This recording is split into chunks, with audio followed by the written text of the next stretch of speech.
नमस्कार दोस्तों, आज हम आपको सुनाने जा रहे हैं मौनी अमावस्या की व्रत कथा। तो चलिए शुरू करते हैं। पुराणों के अनुसार कांचीपुरी में एक ब्राह्मण रहता था। उसका नाम देवस्वामी तथा उसकी पत्नी का नाम धनवती था। उनके 7 पुत्र तथा एक पुत्री थी। पुत्री का नाम गुणवती था। ब्राह्मण ने 7 पुत्रों को विवाह करके बेटी के लिए वर खोजने अपने सबसे बड़े पुत्र को भेजा। उसी दौरान किसी पंडित ने पुत्री की जन्म कुंडली देखी और बताया, सप्तपदी होते होते यह कन्या विधवा हो जाएगी। तब उस ब्राह्मण ने पंडित से पूछा, पुत्री के इस वैधव्य दोष का निवारण कैसे होगा? पंडित ने कहा, सोमा का पूजन करने से वैधव्य दोष दूर होगा। फिर सोमा का परिचय देते हुए उसने बताया, वह एक धोबिन है। उसका निवास स्थान सिंहल द्वीप है। उसे जैसे तैसे प्रसन्न करो और गुणवती के विवाह से पूर्व उसे यहाँ बुला लो। तब देवस्वामी का सबसे छोटा लड़का बहन को अपने साथ लेकर सिंहल द्वीप जाने के लिए सागर तट पर चला गया। सागर पार करने की चिंता में दोनों एक वृक्ष की छाया में बैठ गए। उस पेड़ पर एक घोंसले में गिद्ध का परिवार रहता था। उस समय घोंसले में सिर्फ गिद्ध के बच्चे थे। गिद्ध के बच्चे भाई बहन के क्रियाकलापों को देख रहे थे। सायंकाल के समय उन बच्चों, गिद्ध के बच्चों की माँ आई तो उन्होंने भोजन नहीं किया। वह अपनी माँ से बोले, नीचे 2 प्राणी सुबह से भूखे प्यासे बैठे हैं। जब तक वे कुछ नहीं खा लेते तब तक हम भी कुछ नहीं खाएंगे। तब दया और ममता के वशीभूत गिद्ध माता उनके पास आई और बोली, मैंने आपकी इच्छाओं को जान लिया है। इस वन में जो भी फल फूल कंदमूल मिलेगा मैं ले आती हूँ।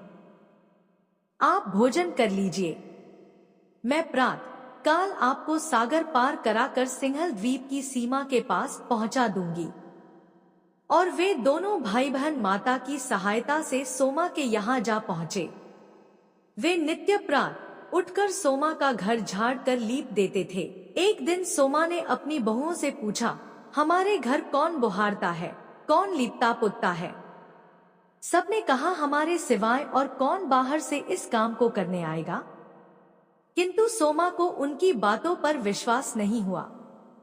एक दिन उसने रहस्य जानना चाहा। वह सारी रात जागी और सब कुछ प्रत्यक्ष देखकर जान गई। सोमा का उन बहन भाई से वार्तालाप हुआ।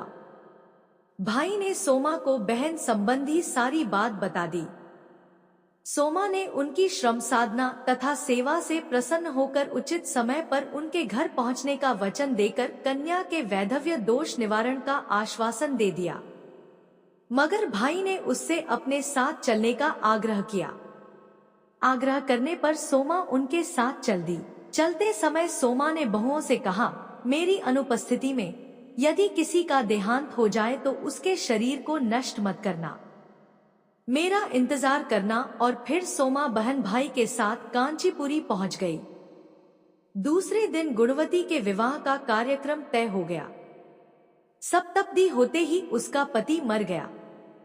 सोमा ने तुरंत अपने संचित पुण्यों का फल गुणवती को प्रदान कर दिया। तुरंत ही उसका पति जीवित हो उठा। सोमा उन्हें आशीर्वाद देकर अपने घर चली गई। उधर गुणवती को पुण्यफल देने से सोमा के पुत्र जामाता तथा पति की मृत्यु हो गई। सोमा ने पुण्यफल संचित करने के लिए मार्ग में अश्वत्थ, पीपल वृक्ष की छाया में विष्णु जी का पूजन करके 108 परिक्रमाएं की। इसके पूर्ण होने पर उसके परिवार के मृतक जन जीवित हो उठे। निष्काम भाव से सेवा का फल मधुर होता है। इस व्रत का यही लक्ष्य है। धन्यवाद।